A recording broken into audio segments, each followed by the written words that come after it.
Ronald, we zijn blij je te ontvangen Ja, in een mooie omgeving in het Brugse. ja, het is prachtig hier. Ja, nu dat je hier bent, dachten we kunnen even Ronald interviewen. Ja. Gisteren heb je een mooie lezing gegeven, een boeiende lezing, Ja. voor een volle zaal. Ja, het was enorm. En de mensen waren heel tevreden. Ja, absoluut. En we zijn blij jou beter te leren kennen. We hebben al veel gehoord via de filmpjes over jou en jouw werk.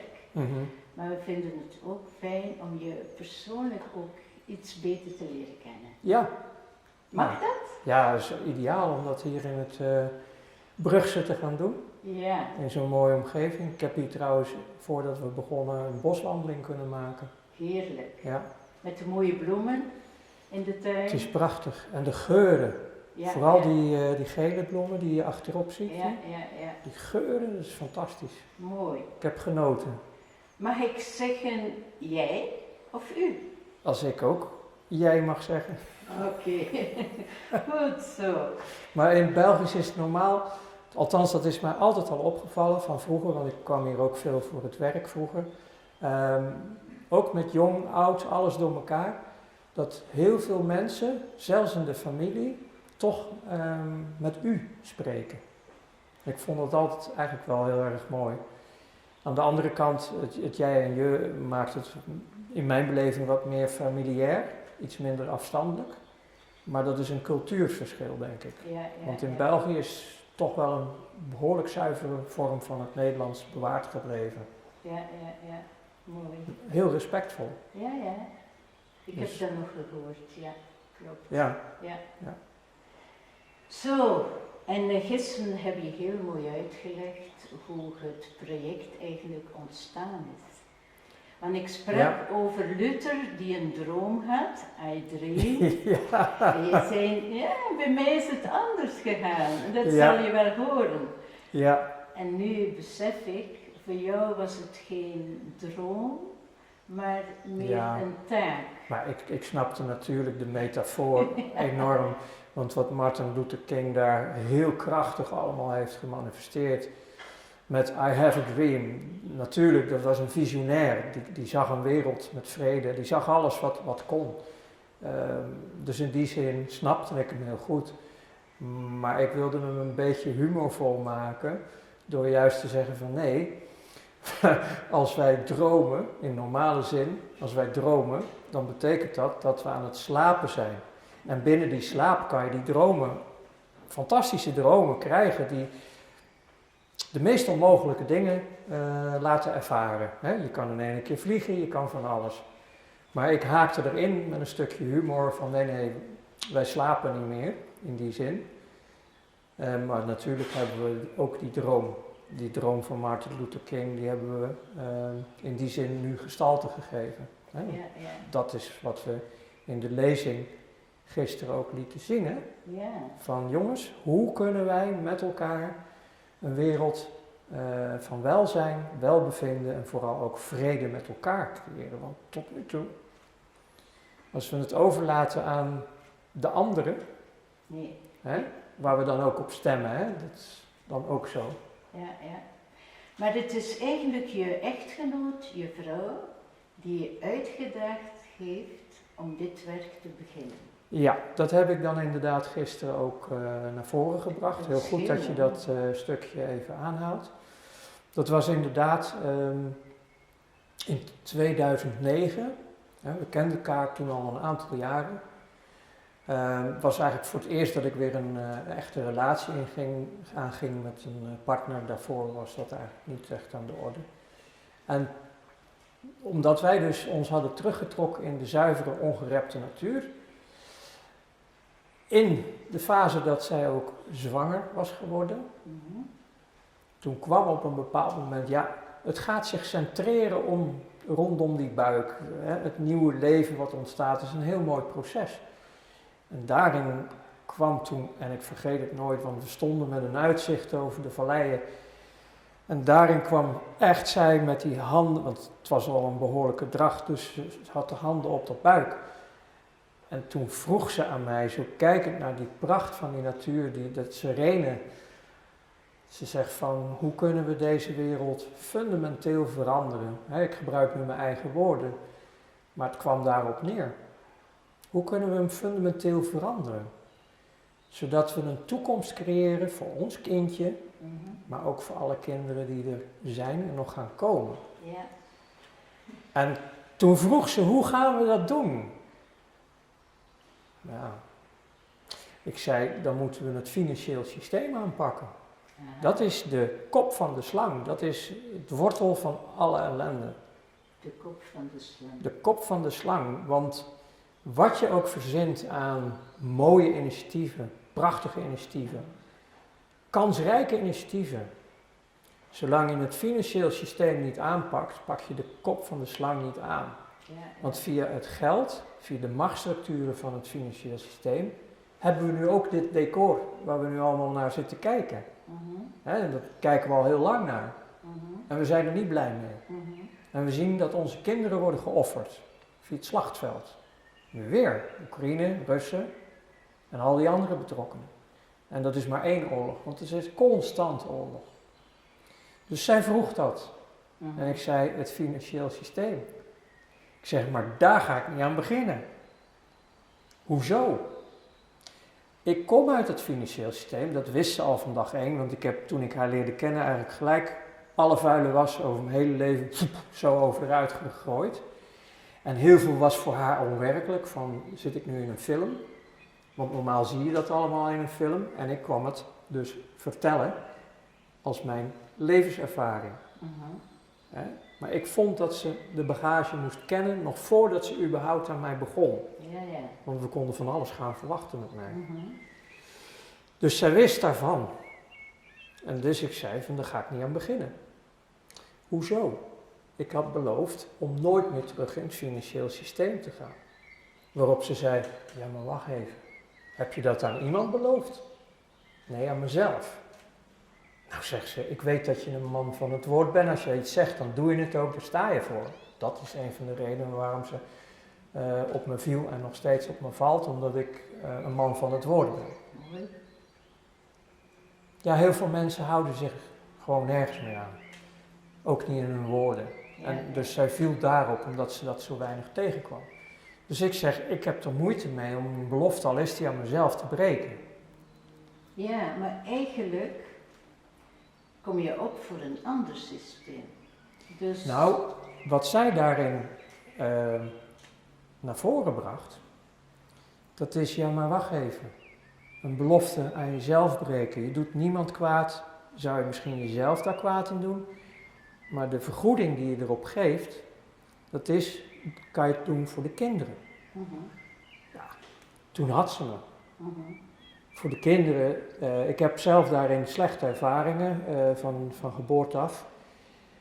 Kinderen zijn in die zin heilig. Kinderen zijn de toekomst. Het is daar waar we het voor willen doen.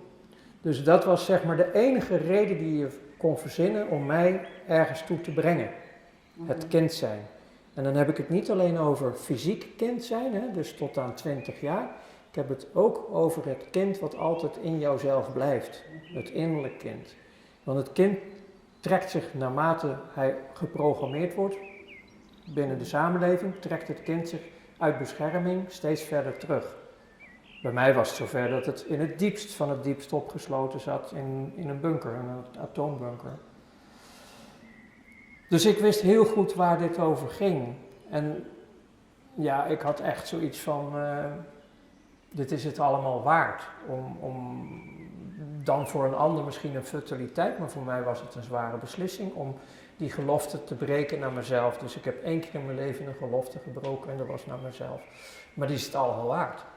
Want ik doe het voor de kinderen. Ja, super. Ja. Super, Ronald. Dat je je hele zijn, je capaciteiten, je talenten, wat je hebt meegemaakt, alles, je energie zet je in voor het project. Ja, dat was natuurlijk wat je nu zegt ook zo. Om mij nog verder te overtuigen, stelden ze ook het volgende. Van alles wat jij in je eerste leven als topcrimineel, als bankster in het financieel systeem heb gedaan, tot in het hart. Ze zei, dat kan je toch ook allemaal ten goede keren? En ik hing maar in van nooit meer, want ik weet wat het is. Ja, ja. Tot in het hart. Ze zegt, je kan alles ten goede keren. En die argumenten bij elkaar waren echt... Ging door de mand. Ja, het ging niet anders meer. Dus toen kwamen we in, want ze wilde graag de bevalling wilde ze doen in de omgeving van haar familie. Dus toen zijn we uit het zuiden van Europa uiteindelijk toch naar Nederland tijdelijk gegaan.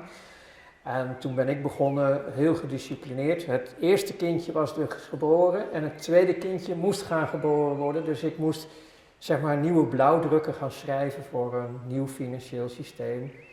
Waar we nu nog steeds middenin zitten in de ontwikkeling. Ja. Dus, maar het is eigenlijk ook een kindje. Dus we hadden in één keer 2 kindjes. En er kwam later nog een derde bij, ook een fysieke. Dus toen hadden we als gezin 3 kinderen. En gelukkig is het nu natuurlijk verdeeld over heel veel vrijwilligers wereldwijd. Die ook meedragen. Ja. Maar de eerste jaren, jongens. Dus dat kind is al een tiener. Ja, gelukkig wel. Het loopt perfect mee met onze 2 fysieke kinderen. Ja. Het loopt perfect mee. Dat komt nu langzaamaan in de puberteit. Oké. Nou, dat zal wel een flinke klap geven in deze wereld straks. Want de mooie puberteit wordt gehoord, hè? Wordt gezien. Ja. Het is ook wat rebels eigenlijk, hè? Ja. Vaak is een puber heel erg open voor nieuwe dingen, hè? Ja. Die nog nooit gedaan zijn. Ja. Nou, zo'n pubertje is het wel. Voilà. We gaan pubberen, hè? Met de Bee Absoluut. of Joy. Ja, maar we hebben nog steeds wel al die vaders en moeders nodig wereldwijd, hè? Ja. Om die puber te managen. Want anders gaat het toch een kant op die we misschien niet willen. Mooi. Ja, prachtig, hè? Zo'n werk dat je ziet groeien. We kunnen daar later wat dieper op ingaan, maar je hebt ook nog een ervaring, een bijna doodservaring. Ja, zo noemen ze dat, hè? Ja, zo noemen ze dat. Wil je daar iets meer over vertellen? Of zeg je, ik vind Nee dat hoor, moeilijk? nee, ik vind dit een stuk makkelijker, omdat het toch achteraf gezien iets heel positiefs heeft gebracht. Ah, oké. Er zijn ook stukken in mijn levensgetuigenis die best wel lastig zijn. Maar ik ga dan niet heel te ver terug. Ik kan je zeggen dat toen ik op een bepaald moment aan het einde van mijn carrière begon ik niet meer goed te functioneren. En toen heb ik 6 dagen lang allerlei behandelingen gehad die ook contractueel een gevolg waren van het niet functioneren.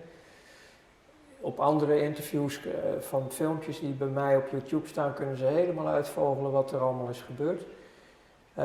Maar uiteindelijk is de spanning en de stress en de uitputting, terwijl ik nog jong was, hè? Ik was 32, het was in 1994. Het heeft zich zo opgehoopt en de opdrachten die ik daarin had, in die spanningen, dat ik een hartfalen kreeg. En gelukkig was ik op dat moment in een stad voor een opdracht.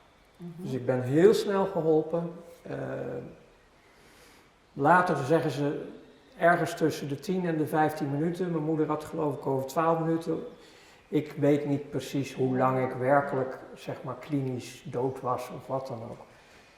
Maar ik heb die ervaring niet meegemaakt, want het licht ging uit bij wijze van spreken. En in ene keer zag ik dus dat ze met mij bezig waren. Aha. Maar letterlijk zag ik wel mijn handen. Ik kon niet in een spiegel kijken, maar ik zag wel mijn lichaam en ik zie ze daar bezig. En ik raakte het volledig de kluts kwijt. Dat kon toch helemaal niet? Dat kan je ook niet bevatten. Ja. Maar voordat ik het wist, in de fractie van een seconde of iets dergelijks, was dat beeld weg en belandde ik, wat ik dan toch noem, de aarde. Ik herkende de natuur, alleen het was vreemd in die zin dat de natuur die ik nu meemaakte, kijk, voor die tijd was ik toch wel, ik was geen satanist van beroep, maar ik was wel heel erg geassocieerd met het satanisme, omdat dat een lijn was die me heel erg aanstond, omdat dat anti-leven was. En natuur dat mocht voor mij allemaal kapot. Dus ik was een hater van het leven en ik had totaal geen verbinding met de natuur. En in ene keer word ik in een ervaring gezet dat ik de natuur werkelijk kon ervaren. Ik werd één met die natuur. Ik kon dwars door alle materie heen kijken, dus als glas. Maar het was ook vast. Het was stoffelijk en onstoffelijk. Maar ik kon ook de emotie, de gevoelskant van de natuur ervaren. Dus ik kon werkelijk een verbinding aangaan met iets wat ik nog nooit had meegemaakt. En dat was op het moment dat je terug in je lichaam kwam? Nee, ik was er niet. Ah, oké, toen was je nog ik was boven weg. je lichaam als toen. Nou ja, ik weet niet waar ik was. Ja. Ik was op aarde. Ik noem het nu die nieuwe aarde. Ik noem het nu de aarde. Omdat dan, als ik hier kijk, ondanks alle pracht van de natuur, het is een slap aftreksel. Het is bijna doods ten opzichte van de ervaring die ik kreeg. Ja. Ik kreeg dus een werkelijke ervaring met de natuur. Amai, ja. Dus ik maakte een werkelijke verbinding. Soms met het avondlicht schijnt het licht soms zo door het gras. En dan zie je eigenlijk heel lichtjes waar ik het over heb. Dan begint het op te gloeien. Het lijkt net of je er een beetje doorheen kan kijken. Dat is een beetje om toch te begrijpen waar heb ik het over, want het is al moeilijk zat, hoe moet ik het allemaal maar uitleggen, waar ik het over heb. Ja. Dat was één stuk wat ik heb meegemaakt. In die flits van het lichaam nog zien, niet begrijpen wat er gebeurt en weggaan. Ik ben later heel veel onderzoek gaan doen van wat heb ik nou eigenlijk meegemaakt, want ik geloofde er nergens in. En toen kwam ik veel verhalen tegen, best wel veel getuigenissen tegen van bijna doodervaringen, waardoor het een fenomeen werd dat ik het ook bijna doodervaring ging noemen. En dan hadden ze het allemaal over bijvoorbeeld een tunnel en zo. Nou, ik heb geen tunnel gezien. Wat ik wel heb gezien in die flits, en dat voor mij duurde het allemaal heel lang, maar wat zich wel als een soort van display hier langs mij liet zien, was vanaf geboorte, mijn hele leven en alle ervaringen. Tot aan dat moment. En dan denk je, dat is leuk hè? Oh, goh, ja, weet je nog? Hè? Oh ja, haha. Nee, ik kon alle ervaringen ervaren, voelen, herbeleven van mezelf, maar ook van de andere kant. Dus zeg maar zoals wij nu een gesprek hebben. Mijn gesprek kan bijvoorbeeld een ervaring in jou geven. Die kon ik toen, in die roadmap, kon ik die ook ervaren. Dus als ik nu een schop geef, dan voel ik, als ik daar zit, de impact, de pijn. Terwijl ik als satanist misschien zeg van, fijn. Nee. En dat was eigenlijk in mijn geval, als je dan iets mag meemaken, dan was dat hel. En dat had natuurlijk te maken met de manier van hoe ik geleefd had. Hè? Want ik ging tekeer als een beest en alles mocht kapot en alles ten koste van alles en iedereen. Nergens geen affectie mee. Een constante woede en haat. Nou, dat heb ik geweten in die roadmap. Dus die kreeg ik ook mee.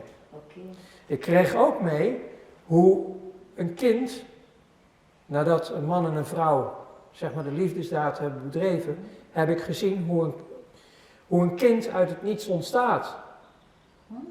Wauw. Hoe het leven letterlijk werd geweven en er een embryo ontstond en dat zich verder... En dat ging allemaal heel snel hoor. Dus voor mij, ik ben heel lang weg geweest. Maar aards niet, dus maar heel kort geweest. Maar al die soort ervaringen heb ik gekregen. En ze zijn er misschien allemaal ervaringen die we ook nog kunnen bespreken. Maar wat ik pas later in mijn leven heb kunnen beseffen, de jaren die ik daarna nodig had, ook voor herstel, eerst fysiek, maar ook emotioneel, psychisch, traumaverwerkingen, het terug thuiskomen eigenlijk bij jezelf, de verbinding weer aangaan met jezelf, de innerlijke kind, wat uit die bunkers stapje voor beetje heel eng gaat komen. Ik heb gezien dat die bijna doodervaring ervoor heeft gezorgd dat ik nu ben waar ik ben. Het is een aanraking geweest, een eerste aanraking, waardoor ik verbinding kreeg met het werkelijke leven. Ik kreeg ook te zien wat het effect is geweest van mijn vorige leven.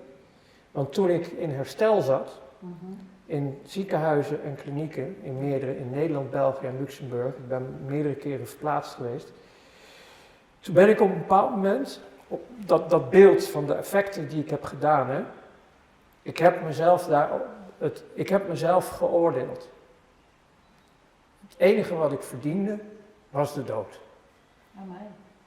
Ja. En ik ben toen pilletjes gaan verzamelen bij de andere mensen. Oei. En ik heb uiteindelijk afscheid genomen van deze planeet en van dit leven. Ik heb mezelf echt dood geoordeeld en daarna gehandeld. En toen werd ik wakker in een witte omgeving, witte jasjes. En ik denk, wat ben ik nou weer? Amai. Ik was gewoon in de OK. Ze hadden me leeggepompt. Uh-huh. Ik mocht weer niet dood. Maar ik had mezelf geoordeeld. Amai. Ik had mezelf Ja, geoordeeld. het was echt confronterend. En doordat ik mezelf heb geoordeeld en ter dood heb veroordeeld, kreeg ik het leven. Ik kreeg uiteindelijk het eeuwig leven. Mooi. Dat is een ander verhaal. Ja. Dus dat heeft zeg maar in notendop, want daar kunnen we uren aan vullen hoor, want er is Ja. nog zoveel meer wat ik allemaal heb ervaren en gezien. Toen ik vandaag ook door het bos liep, hè, ik kan dus sinds die tijd in sensitiviteit, ik kan dus de energie van een boom voelen. Hè. Mooi. Ja, ik kan dus werkelijk wat ik toen heb meegemaakt in mijn wandelingen ervaren. In bescheiden vorm, maar het is er nog steeds. Het gaat niet meer weg. Dus er is echt iets heel fundamenteels in mij veranderd. Ja. En later heb ik ontdekt van, ja maar wacht even. Het hele Darwinisme, dat sloeg voor mij nergens meer op. Ik zag het intellect achter de creaties. Dus ja, het is mij wel duidelijk dat er veel meer is als wat we waarnemen. Ja, ja. En dat kan ik ook dus waarnemen. Ja. Dus je mag dankbaar zijn dat je die Zeer. ervaring hebt meegemaakt. Ja, zeer. Het heeft je echt Ja, wakker gemaakt. ja ook angstvrij. Ja. Angstvrij, omdat je hebt nu ook kunnen ervaren wat je te wachten staat als je het lichaam aflaat. Ja, ja, ja. Je krijgt een confrontatie met jezelf. Ja.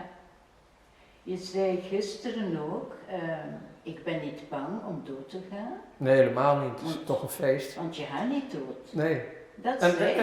ik kom in iets veel mooiers terecht. Ja, Kunnen wij trouwens hier ook creëren hoor, daar ben ik nu wel achter. Maar ja, toen was het dat. ja. Maar je zegt dat zo met een kwinkslag, terwijl je een lezing geeft, maar er zit daar veel diepgang in. En je hebt het ervaren, je weet Absoluut. waarover je spreekt. Terwijl eerst kon ik het niet eens geloven. Hè. Het heeft ook, zeg maar, ik kon het eerst allemaal niet geloven. Toen ben ik, ik wil begrijpen, hè, dat is toch het ratio, het hoofd. Nou, dan kom je aan de erkenning en de herkenning van getuigenissen. Ik heb toen ook een boek gelezen van een priester of een dominee. Die is toen wereldwijd bij de wetenschap te raden gegaan. Dus de OK-mensen. Of ze bereid waren om mee te werken aan een interview, inclusief degene die het had ervaren. Dus de klinische kant en de ervaringskant. En dus de klinische kant zei, ja, echt doden kan niet. En de ander zei, ja, maar dit heb ik allemaal meegemaakt. Ja, ja. En door dat soort onderzoeken dus te lezen, kwam ik op een bepaald moment in vrede en aanvaarding. En dat is ook de tijd dat ik toen ging kijken van, goh, wat is er dan nog meer allemaal op aarde? Dus in de religieuze vormen. Hè? Dus ik ging de Torah pakken, ik ging ook het Oude Testament, het Nieuwe Testament, ik ging de Koran. Ik ging zo allemaal heilige boeken lezen, later ook bestuderen om te zien van wat is er dan allemaal. Het was voor mij nieuw. Amai. Heb je dat op je eentje gedaan? Ja, want ik wilde niet beïnvloed worden. Oké. En ik merkte al heel snel dat, vooral in het religieuze, dat er gigantisch veel dogma's zijn, waardoor de betekenis van heb u naaste lief een andere inhoud krijgt, want dat beperkt zich dan tot de kring waar je behoort, want de rest is dualistisch. Ik denk, dat klopt niet. Dat lees ik nergens in dat boek, word dualist. Hè? Dus ik denk, nee, wacht even, ik moet wegblijven bij die denominaties, die conditioneringen, die programma's.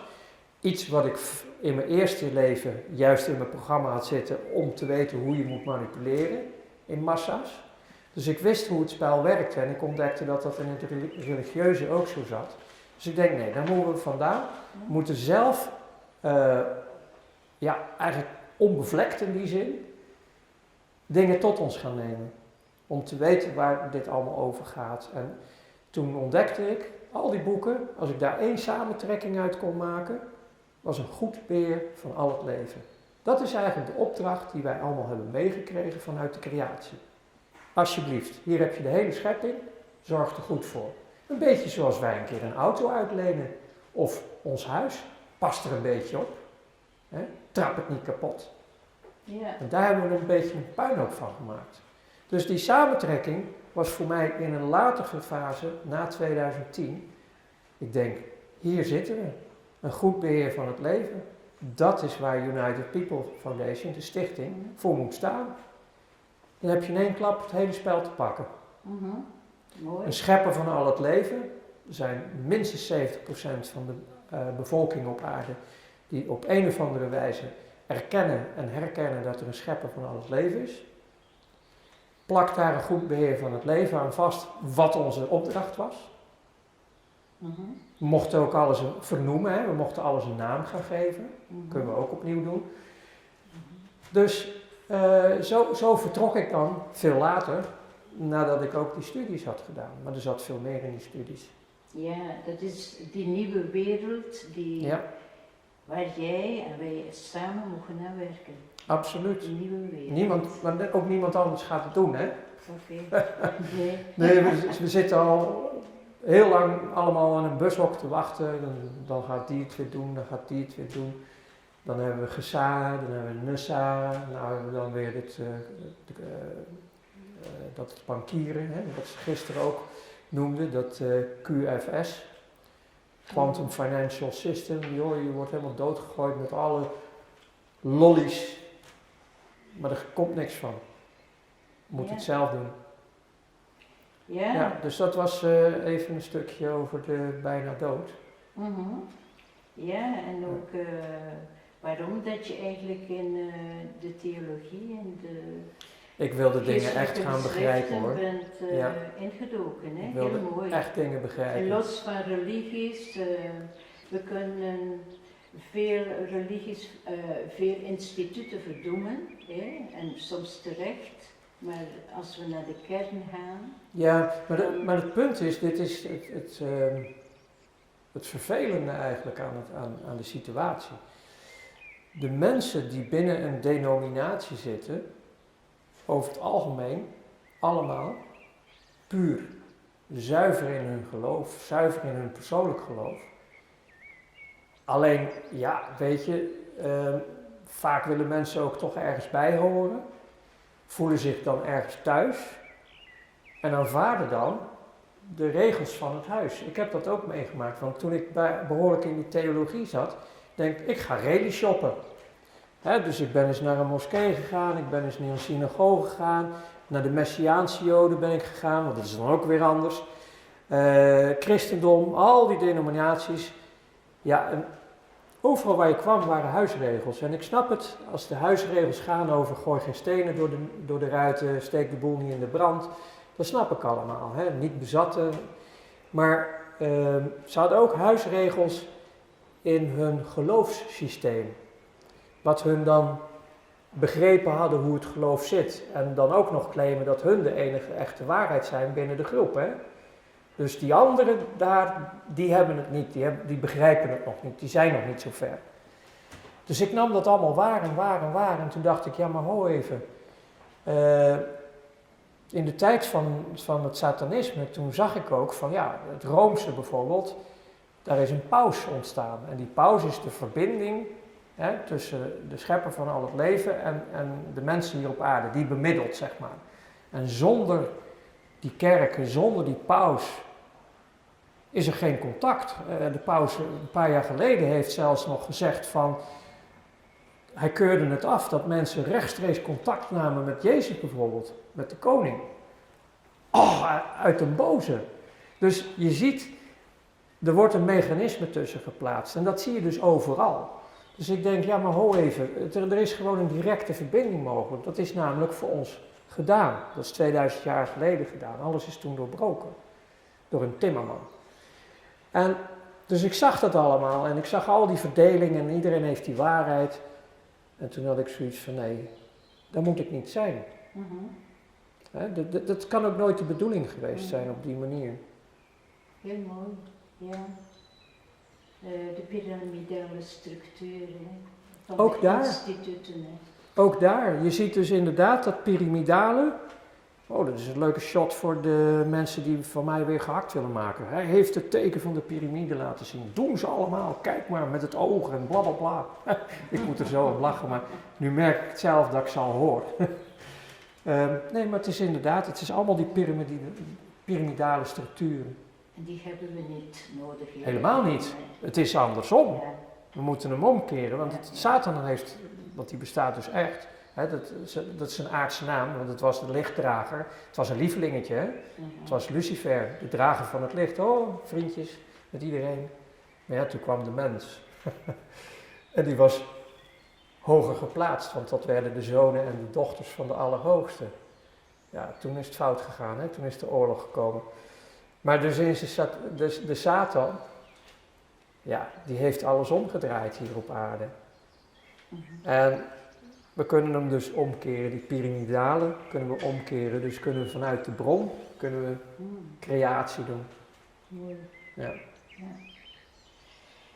Ja, je ziet ook heel scherp het verschil tussen goed en kwaad. Ja. En je benoemt het ook heel scherp.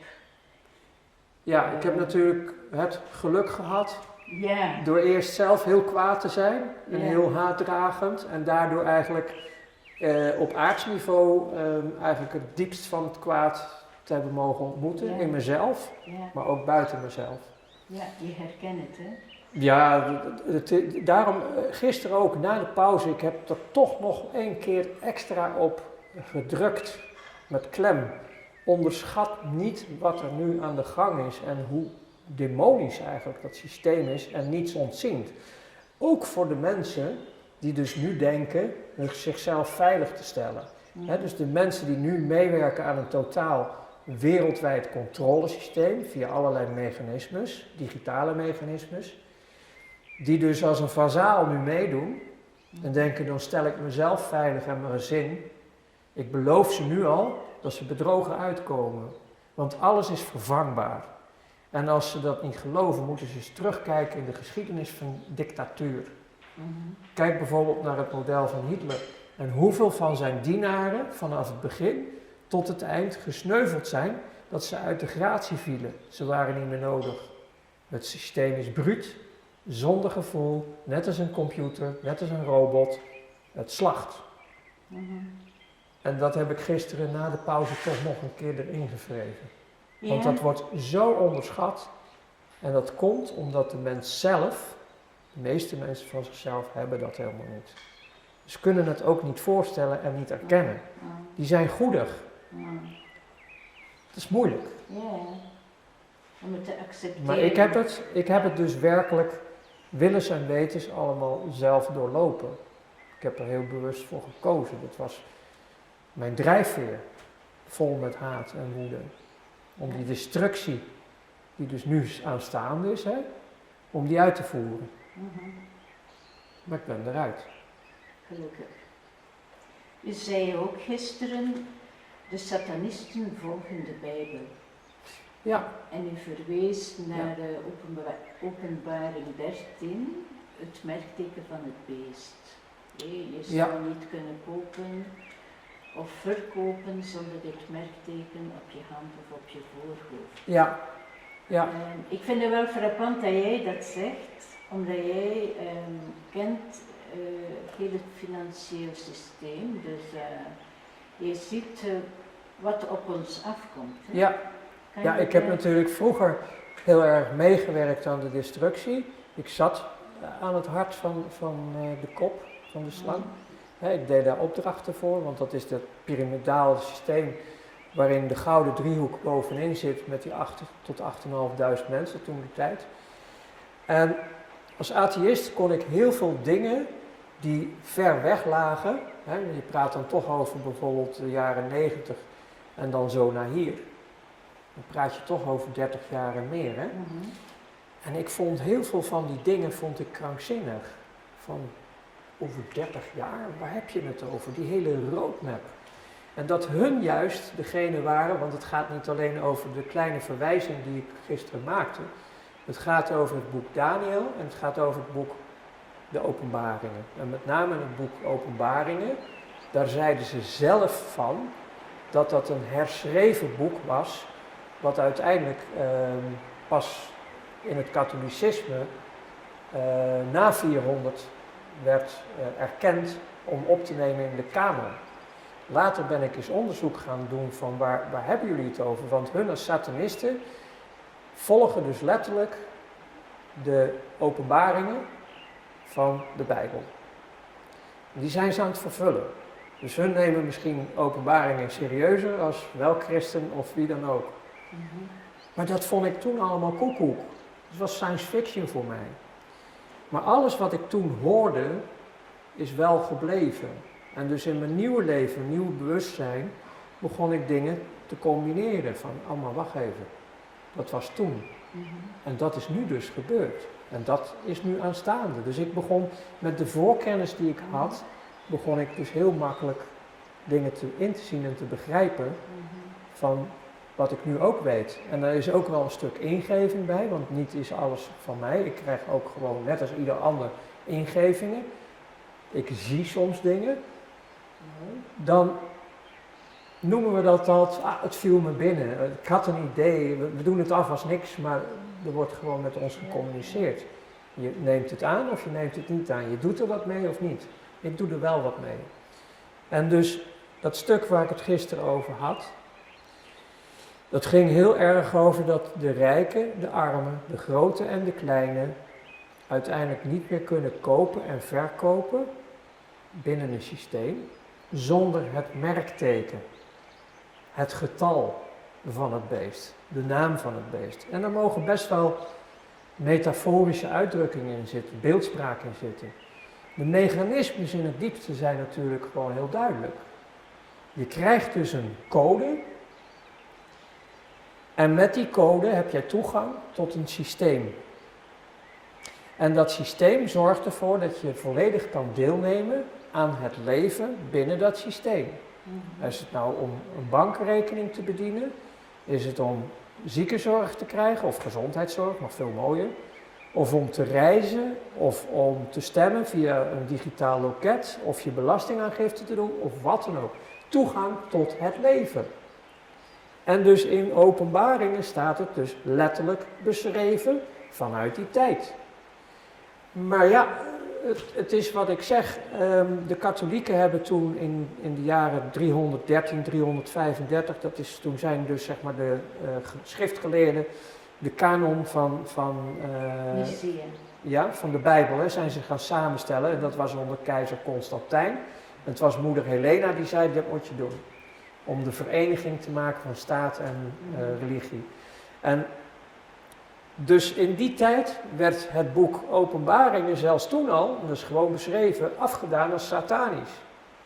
Want het was herschreven door een paganist, satanist. En het is pas later, in 400 na Christus, dat het uiteindelijk aanvaard werd, ook binnen het katholieke geloof. En dat kwam omdat het katholieke geloof zich ook richtte tot een nieuwe God. De God van de luchten. Dat is de Satan.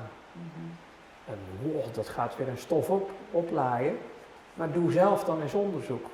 Ga niet naar Netflix, maar doe onderzoek in de geschiedenis. Hoe zijn dingen ontstaan? En ga mij niet wijsmaken dat het Roomse in de geschiedenis de schepper van al het leven heeft gediend. Ga mij dat niet wijsmaken. Ik weet wat er met de Qatar is gebeurd. Ja? Het was zelfs zo met de omsingeling van een stad dat de commandant zei, slacht ze allemaal maar af, want ze zeiden er zitten ook katholieken in. Slacht ze allemaal maar af. God zal de onze er wel tussenuit vissen. Ik ben niet vergeten van de verovering van Amerika. De slachtingen. Allemaal onder de vlag van. Dat is niet de God waar ik het over heb hoor. Dus ergens is dat stuivertje gedraaid. En dat gaat dus niet over de mensen. Dat is het vervelende aan dit verhaal. Alle mensen die in het katholicisme zitten zijn vaak heel puur, heel zuiver, zelfs vroom te noemen. Maar het is die kop die weer verkeerd zit. En dat is spijtig. Ja, inderdaad. Het instituut. Want ik ga toch nog iets zeggen, het gaat er maar een keer uit. Toen onze nieuwe paus aantrad, hè? Ik meen in 2014, maar zie er vanaf, het kan ook een jaar eerder zijn geweest, ergens daar. Volgens mij was ik toen net uit Malta. De eerste stukken die hij schreef over deze wereld, die waren knetterpositief. Hij legde het kwaad volledig bloot. Ik denk, wauw, nu krijgen we een paus die gaat alles keren. Toen hebben wij hem een brief geschreven. En via de relatiesnetwerk, via Malta, hebben we de brief via zijn secretaris persoonlijk kunnen overhandigen. En de secretaris was ons waarnemer om te zien hoe of wat. Ik heb hem een brief geschreven met een uitnodiging om onze nieuwe manifestatie te omarmen, zodat we konden doen wat hij had geschreven. Want hij had het echt geschreven hoor. Het duivels van deze systemen. Hij heeft alles perfect beschreven, dus hij wist zuiver te vertellen wat er aan de hand was. Dus ik denk, wauw, nu gaat het veranderen. Die hele Roomse geschiedenis wordt om zeep geholpen. Het wordt het licht, de lichtmanifestatie zoals het bedoeld was. Dus ik heb een brief geschreven toen. Ik heb hem nog liggen. Hij heeft hem gelezen. Hij heeft er nog zelfs om zitten lachen. En normaal geeft hij dan het terug aan zijn secretaris en een opdracht van bedankje voor het briefje en ik heb geen tijd of weet ik veel wat. Of een uitnodiging. Maar nu ging hij zitten en hij legde de brief zo langzaam heen. Ik heb er nooit meer iets van gehoord. Ook niet vanuit de bisschoppen of wat dan ook. De waarnemer weet ook niet wat er verder in hem om is gegaan. Hij heeft wel een keus gehad. Hij heeft een keus gehad om de woorden die hij zelf heeft geschreven van wereldvrede, het satanische uit deze wereld weg te vagen, heeft hij laten liggen. Zijn keus. Hij gaat het ontmoeten, want de schepper kijkt mee. Hij krijgt ook die film. Ik gun het hem niet, maar het kan hel worden. Ja. Maar het ligt al lang op het puntje van mijn tong en ik denk, ik klap het er nu maar uit. Het is klaar met die oude wereld. Ze gaan allemaal maar eens eventjes terug naar hunzelf. Want ze gaan allemaal onder het oordeel vallen. Of ze moeten een andere weg nemen die ik heb genomen. Want die is er ook. Ja. Die is er ook. Hè? De nieuwe Adam is er. Hè? Zeker. De eerste Adam en Eva hebben we verziekt. En de tweede Adam is gekomen en heeft alles hersteld. Waardoor we een nieuw mens zijn. Ik heb me laten dopen. Hè? Ja, ik las in die theologieën, las ik een verhaal over een kamerling. En die ging terug naar Egypte en die was aan het liften, dus toen al. En die kwam op de kar te zitten bij een apostel. Een volgeling van koning Yeshua. En die was zo enthousiast over dat hele verhaal. En die zei, oh, wat moet ik doen om behouden te worden? De kar op, stoppen. Hier, een water. Ik vond het zo mooi. De oude mens ging onder water. Dat was dan de doop. En de nieuwe mens kwam boven. Ik denk, wauw, dat wil ik ook meemaken. Zo mooi, zo mooi. Niet alleen metaforisch, ook in het echt. Want als je dat doet, dan verandert je hele leven. Dat is je getuigenis hier op aarde. Bij mij ook. Ik ging onder water. Binnen 8 weken was mijn hele leven op zijn kop. Niks van alles wat ik had gekend stond nog overeind. Wel nee, ik moest op de vlucht. Niks had ik meer. Mooi om te weten. Ja. Nee, maar die mensen moeten echt eens gaan kijken op zielenniveau naar hun eigen huishouding en wat ze allemaal in het leven doen. In deze tijd, hè, dat is al 2000 jaar aan de gang. Als je sterft, ga je niet dood. Je krijgt de zelfconfrontatie. Je gaat zelf oordelen. Er is iets binnen dat stuk dat je volledig naakt staat, transparant. Je kan je niet meer verstoppen. Je gaat zelf oordelen omdat je er niet, je kan er niet van omheen. En dat valt voor de meeste mensen slecht uit. Vooral omdat het verborgene ook naar boven komt. Wat in het diepst van jou allemaal heeft gespeeld. En dat is niet om het zwaar te maken, om je bang te maken. Nee, je hebt nu de kans om in het reine te komen. Om de verbinding terug weer aan te gaan met de bron van het leven. En natuurlijk, we zijn onvolmaakt hier op aarde. En natuurlijk maken we dagelijks fouten. Maar kom in ieder geval in het herstel van de relatie. Voor mij is het een vader. Want ik had slechte ervaringen met vaders op aarde. Dus voor mij is het een vader, maar voor een ander is het iets anders. Het gaat om de verbinding met de bron, met de kern, wat ons geschapen heeft. Het is niet voor niks dat ze zeiden, laten wij mensen maken gelijk ons. Spiegeltje, spiegeltje. Het is allemaal wat dat er gaat simpel, nu voor mij, omdat ik veel ervaring heb doorleefd. Maar echt hoor, ik roep op om eens een keer terug naar het diepst van jezelf te gaan. Dus te gaan reflecteren van, welke levenskwaliteit heb ik nu eigenlijk? In welke vorm hou ik ook van mezelf? Hè? Want dat is het hoogste gebod. Hè? Heb de bron van het leven lief. Heb uw medemens lief. Gelijk uzelf. Maar dat laatste, daar zijn we helemaal vanaf. Het is ook bewust, hè? Als we maar niet in contact komen met onszelf en ook geen rekening houden met onszelf. Het zit allemaal in het programma. Het zijn wel hele belangrijke dingen. We hoeven niet op een berg te gaan zitten mediteren een jaar. Nee, in het dagelijks leven kunnen we echt wel momentjes inlassen om eens tot die bezieling en die bezinning te komen. Om terug die verbinding op gang te brengen. Want vroeg of laat ga je...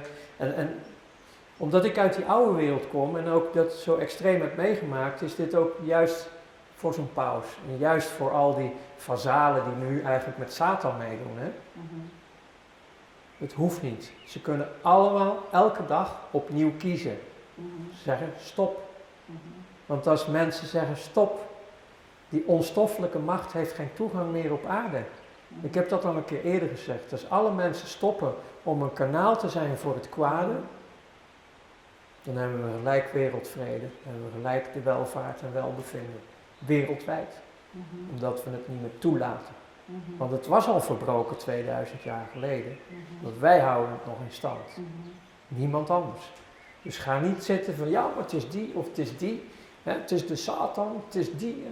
Nee, wij dienen de volledige verantwoording over het leven hier op deze planeet te nemen. Voor elkaar, met elkaar en voor onszelf. Wij zijn aangesteld voor een goed beheer. Moeten het wel een keer gaan doen. Prachtig. Ja. Het is nodig. Ja. Die andere trein gaat door, hè? Ja. Heel mooi, ik word er stil van. Kunnen we genieten van de omgeving. Ja, heel mooi. De zielsbewogenheid, de inborst van waaruit u uw project doet, is... U was op vakantie, hè? Het is jij en je geworden. Ja, ik bewonder het zeer dat je vanuit een zekere spiritualiteit dit werk doet. En ik denk dat dat je al ook staande houdt, ondanks de druk en de weerstand. Dat je als het alleen op mij in het ik noem dit het vierdimensionale, omdat ik niet alleen de lengte, de breedte en de hoogte neem, maar ook de factor tijd die we met z'n allen verzonnen hebben. Dus het vierdimensionale lichaam, zeg maar, het fysieke lichaam. Maar uit al die ervaringen heb ik al lang ervaren dat als je dit aanschouwt, terwijl je niet in je lichaam zit, dat je dus ook een hemelslichaam hebt. Dus je praat sowieso al over meerdere dimensies. In totaal zijn er 13 dimensies, het zijn 13 lagen. En als je dus weet dat je een spiritueel wezen bent, dan is het toch zeer incompleet dat je alleen maar manifesteert als stoffelijk. Terwijl je constant een stroom hebt van verbinding, signalen, ingevingen. Dagelijks, het is iets. Toen ik hier naartoe moest, hè, ik was ruim op tijd. Hè. Ik rij weg, ik had alles heel zorgvuldig voorbereid, alles aan gedacht, inpakt. Ik rij het dorp uit en ik krijg gewoon door. Je hebt je kostuum vergeten. Oh, nee toch. Ik heb het niet eens gecontroleerd, want ik wist het, ik moest zoveel inpakken dat je vergeet wat je hebt gedaan. Ik keer om. Ben teruggegaan. Wat doe jij hier? Ja, ik kreeg het door dat ik mijn pak vergeten was. Iedereen lachen, waar is dat pak dan? Had ik het verstopt achter een deur. Dus ik had het nooit gezien. Ja, ja. Maar dat is wat ik bedoel in het dagelijks leven. Maar je moet er wel voor openstaan, want als je zoals die mensen mij ook wegzetten als fantast en leugenaar en spoort niet en weet ik wat, hè, dat is voor hun comfortabel, hè, dan hoef je niks te veranderen. Als ik dat ook doe, de hele tijd van ach, wat een gekwats, hoezo mijn pak vergeten, ik zie het in België wel, ik had het toch ingepakt. Ja, dan had ik er anders bij gestaan. Ja, ja. Dat geeft niet, maar ik wilde netjes zijn, ik wilde vanuit respect voor de mensen, wilde ik me netjes kleden. Ja. We negeren soms die signalen die van boven Ja, komen. ik ook hoor. En dat is jammer.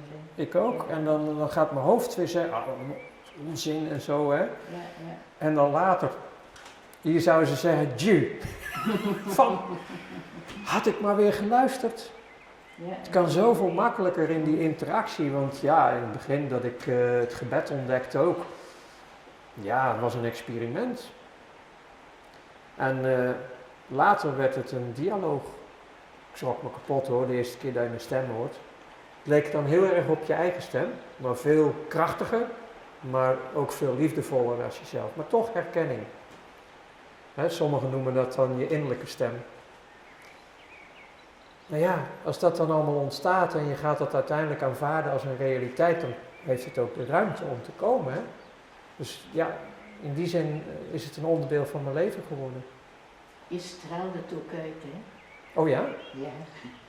Of Ja. is het omdat ik jou zie? Nee, maar ook tijdens je lezingen. Hè. En de mensen zeggen, ja, als Ronald spreekt, het is begeesterd, het is ja, echt Ja. vanuit het hart. Ja, absoluut. Ja. Dat is En ik denk, herstel, hè? Ja, die dingen hebben je heel zacht gemaakt, hè. Heel fijn gevoel. Hè. Ja, ik zeg wel eens, God is in mijn hart gaan wonen.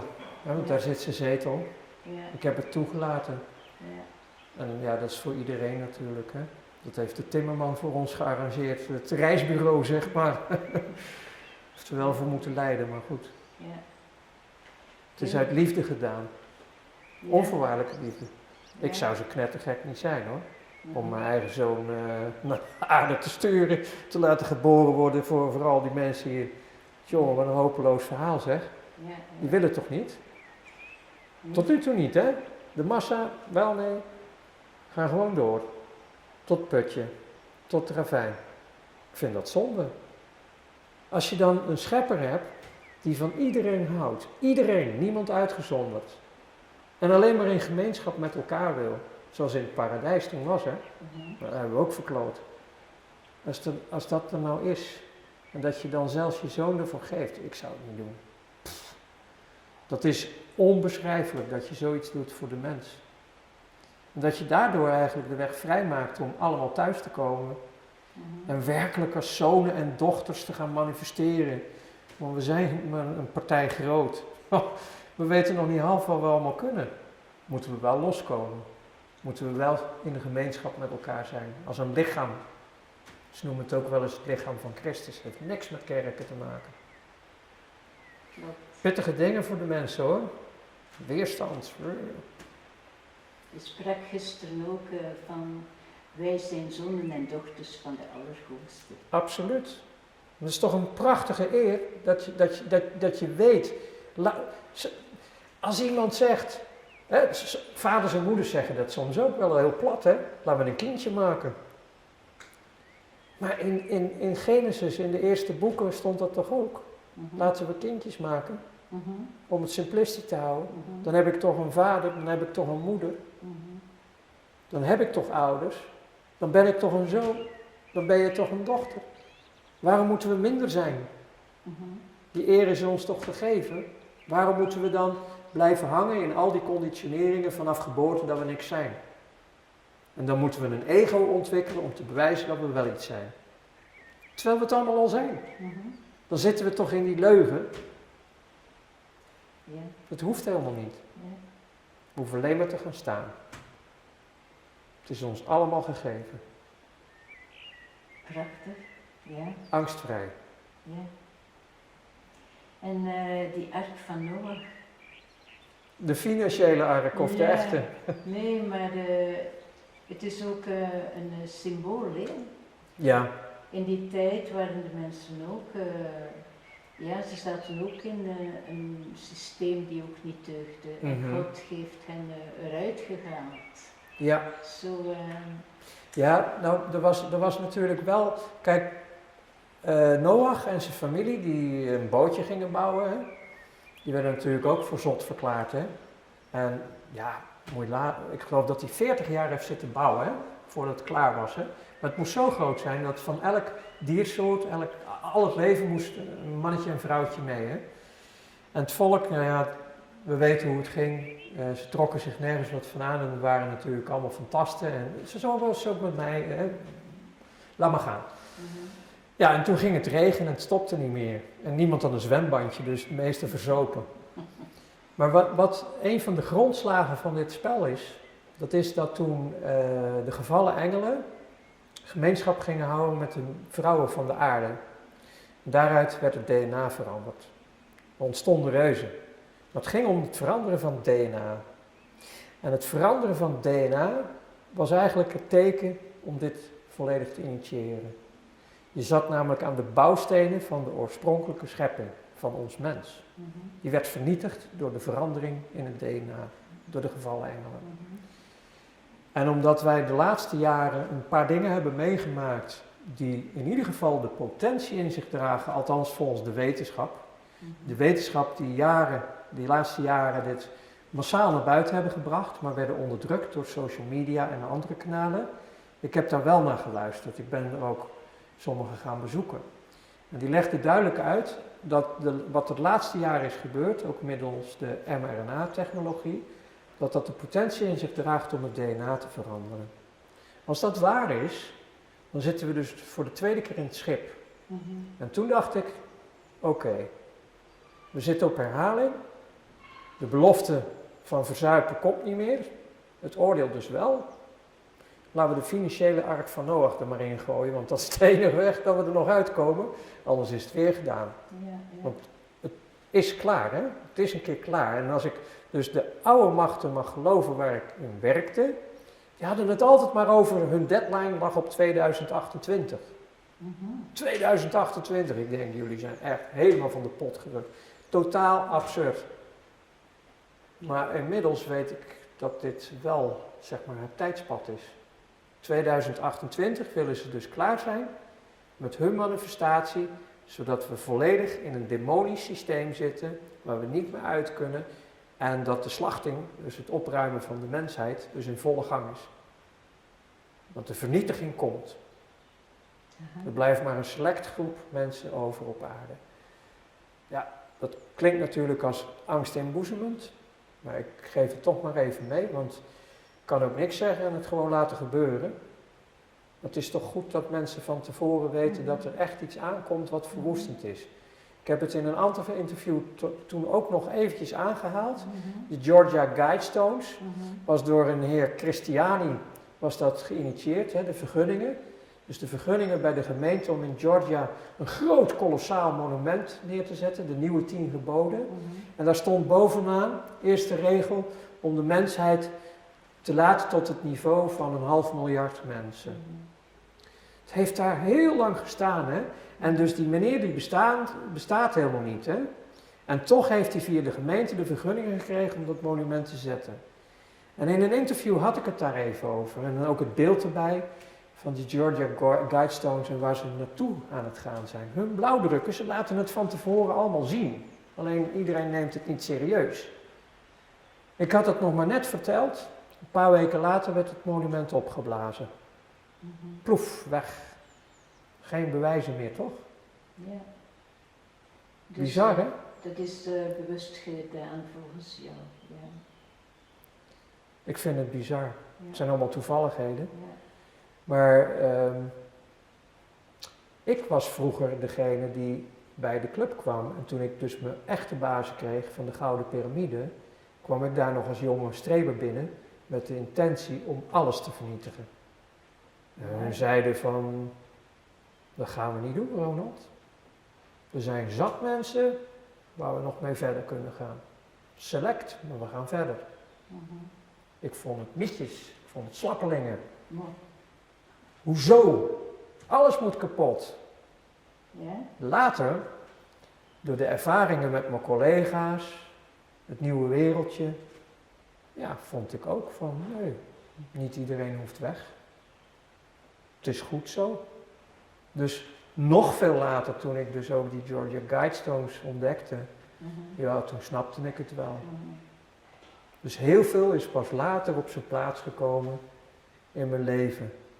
En ik weiger om me iets aan te trekken van wat mensen nog van me vinden, omdat hetgeen wat op het spel staat is veel te belangrijk en overstijgend. Laat de kinderen tot me komen, hè? Dat hoor ik zo vaak en ik zie dat het steeds nijpender wordt. Dus ik word alleen maar meer in vuur. Goed zo. Ja, het is nodig. Laat de kinderen tot mij komen. Heel mooi. Absoluut. Ja. Dat is de opdracht. Ja. En dat gaat voorbij de leeftijd, hè? Want het innerlijk kind is er ook. Tot aan je dood. Daarna heb je nog allerlei kansen hoor. Je kan nog allemaal kiezen. Het is niet zo dat het dan... Maar je gaat wel even door dingen heen. Wees maar voorbereid in ieder geval op je dood. Je moet er niet aan denken dat je dan uiteindelijk op een plek komt waar je nooit zou willen zijn. Want er zijn plekken in het hiernamaals waar je non-stop kan ervaren wat jij hebt gedaan. Daar kan je ook voor kiezen hoor. Dat is hel hoor. Het is niet een brandend vuurtje, want dan kan je zeggen als hel een brandend vuurtje is, scheelt in de stookkosten. Hè? Lekker warm. Maar dat is geen hel. Het is je eigen creatie, je eigen ervaringscreatie waar je doorheen gaat. En dat kan je continueren. Nou, daar wil je wel uit hoor. En dan? Ga je dan naar de koning? Kan hoor. Kan nog steeds eruit. Maar velen gaan weigeren. Zetten zich af tegen het licht. Het is niet voor te stellen. Maar dat is ook een keuze. Er is een tweede dood hè. We gaan uiteindelijk een fase in waar de tweede dood op basis van onze eigen keuze gaat intreden. Dan ben je er niet meer. Nergens meer. Dan ben je delete. Wil je dat? Kan. Sommige mensen verlangen ernaar. Ik niet. Ik denk velen met mij niet. Ik denk dat we eigenlijk allemaal stiekem weg graag willen leven in levenskwaliteit. Dat denk ik. Ik denk dat in de essentie we heel weinig willen met elkaar. Cursus onvoorwaardelijke liefde lijkt me een leuke uitdaging voor de toekomst. Onvoorwaardelijke liefde. Die cursus. Laten we die op het programma gaan zetten straks. Als de basis op orde is, onvoorwaardelijke liefde. Ja.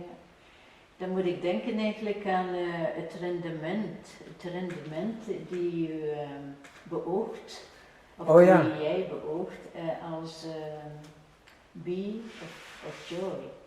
Oh ja, Het financiële, het ecologische, dus het begeren. Het financiële is de ark van Noach die je wilt voorbereiden. Het ecologische, dus het begeren van de natuur.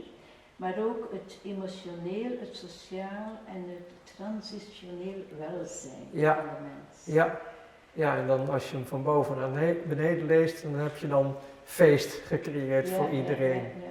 Dat is eigenlijk een nieuwe hemel, een nieuwe aarde die, absoluut. die je wenst op te bouwen. Ja, absoluut. Ik denk dat dat de opdracht is van elk welgeschapen mens, elke rechtvaardig mens.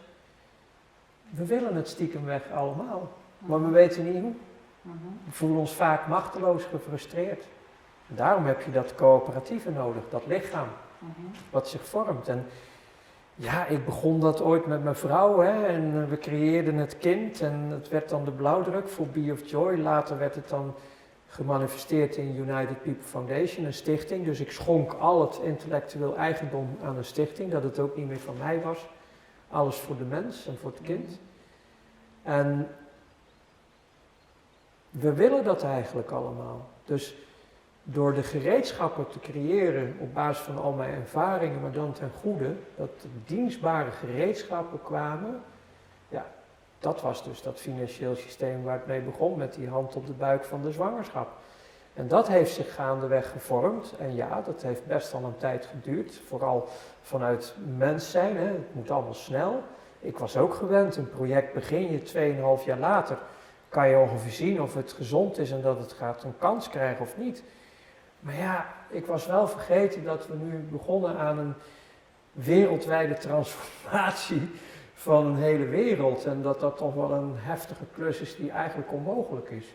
Desalniettemin, juist vanuit de kosmische hulp, hè, de spirituele hulp, ook vanuit de bron van het leven, alles wat meewerkt. Op aarde het formeren van een team van vrijwilligers die allemaal naast de baan, de studie en dus onbezolderd allemaal het zijn gaan dragen. Daardoor is er eigenlijk al een collectief aan het ontstaan, waar veel mensen naast mij zich in inzetten. Ik bedoel, het is ongelooflijk hoeveel inzet er al gedaan wordt door zoveel vrijwilligers. Dus het is al in de early adapters, het is al in de manifestatierichting. En als je dan kijkt naar bijvoorbeeld wat we gisteren lieten zien, het URA-platform met de URA-munt. Ik heb ze hier bij me, want ja, je moet toch geld bij hebben. De URA-munt, de cash, dat is onze vrijheid. Ja, die draait al en dat groeit. En dat groeit inmiddels dus al in meerdere landen. Het is wereldwijd, al in 210 landen, maar in Nederland en in België is het aan het groeien. Het is inmiddels dus ook in Duitsland, het is al in Frankrijk en zelfs in Spanje, dus in de talen ook. Hè? En het dijt maar uit en het dijt maar uit, dus dat is een heel fundamenteel basismechanisme om dus die nieuwe wereld te creëren. Dat is nu al operationeel en wordt al gebruikt door de mensen en is groeiende. Maar natuurlijk snappen we ook dat je in zo'n transitie waarin je je vol gaat richten op die nieuwe wereld zoals je hem dus wil zien. Dat doe je via het geld, hè. Je investeert niet meer in oorlogen, niet meer in ziektes en helemaal niks meer. Alleen maar mooie dingen, positieve dingen. Dan snappen we heus wel dat in zo'n transitie dat je niet in een parallele samenleving moet belanden, maar wel in interactie met het oude. Want in het oude zitten ook heel veel goede dingen die je kan gebruiken. Dus je moet ook de verbinding kunnen houden. En niet iedereen doet mee. Dus vanuit die nieuwe wereld ben je te gast ook in die oude wereld via een andere tool die we nu aan het ontwikkelen zijn. Dat is Be of Joy Service. Waarin een geldwisselkantoor zit, waar dus je de URA weer kan omruilen naar euro's of dollars. Maar ook vanuit je eigen coöperatieve lichaam. Hè? Dat wordt een Europese coöperatie. Dat je ook je eigen IBAN bankrekeningnummer kan beheren. Dus dan heb je de oude banken niet meer nodig, want je hebt ze zelf.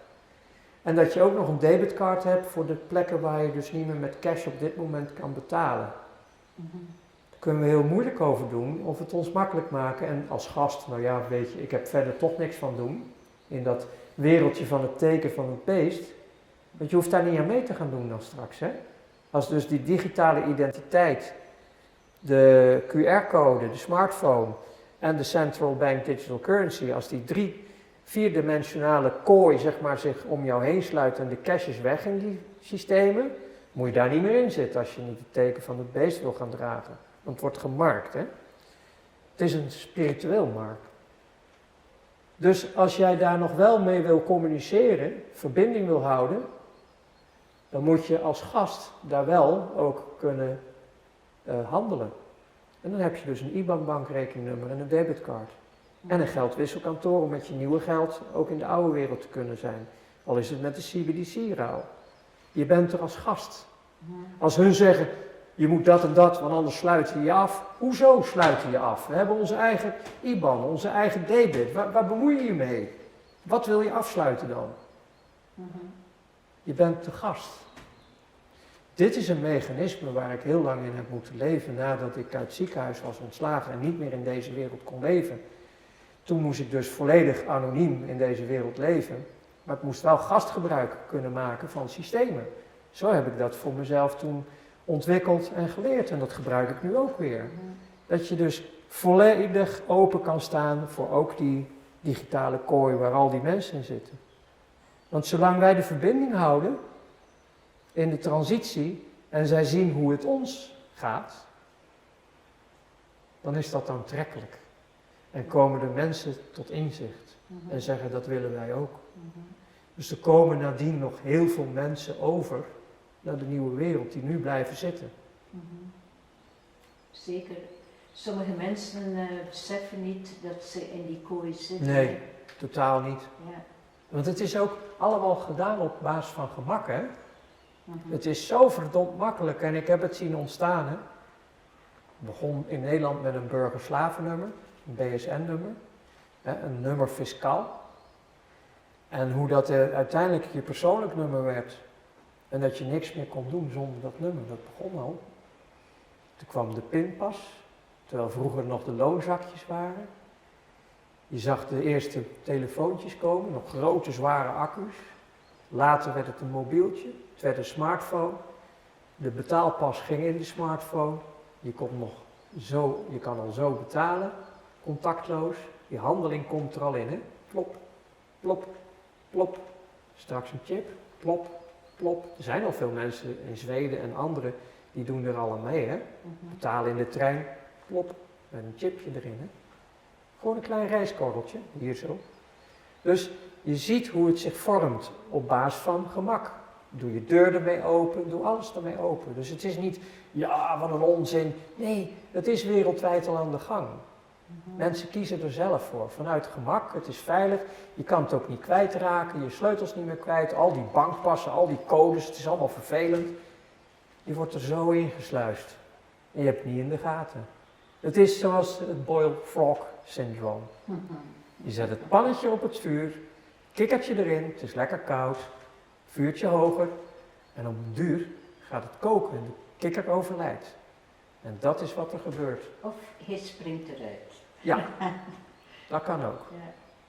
Dat zijn dan de mensen waar ik blij van word. Ja. De rest geeft alleen maar verdriet. Ja, we kunnen eindigen met een oproep om mee te doen. Om te stappen in die ark van Noach en... De financiële ark van Noach, ja. En, Ja, het is iedereen vrij om te kiezen natuurlijk, hè. Ja, maar we hebben elkaar nodig, hè. Ja, maar wat in de kern is gebeurd, en dat is eigenlijk als je alles afpelt wat nodig was, omdat wij wisten natuurlijk hoe dit ging eindigen, als de mensen niet anders kiezen. En wat wij hebben gezet met het team in al die jaren, dat is dat we een reële, haalbare keuzemogelijkheid hebben gecreëerd. Dat als je het daar niet meer ziet zitten, in die gevangenis, die digitale kooi, omdat je maar zoveel brood mag kopen of dat ze CO2-tax gaan heffen, al die misère waar je niet op zit te wachten, dat die keuzemogelijkheid er is, want er is niks ergers als dat je bij wijze van spreken in een gaskamer zit en er is geen deur meer die open gaat. Want dan verstik je. Uiteindelijk verstik je. En ik zeg het zwaar, maar ze hebben er nooit voor teruggeschrokken om mensen uit te moorden. En nu gaat het massaal. Het is geen leuk eind. Het is een nieuw begin. Want wij kunnen allemaal omkeren. En de keuzemogelijkheid die er nu is gecreëerd door het team. De naam zegt het al, hè? United People. Het verenigen van het mensen. Die kunnen het gaan maken. Het verschil op aarde. Het ligt allemaal in onze eigen hand.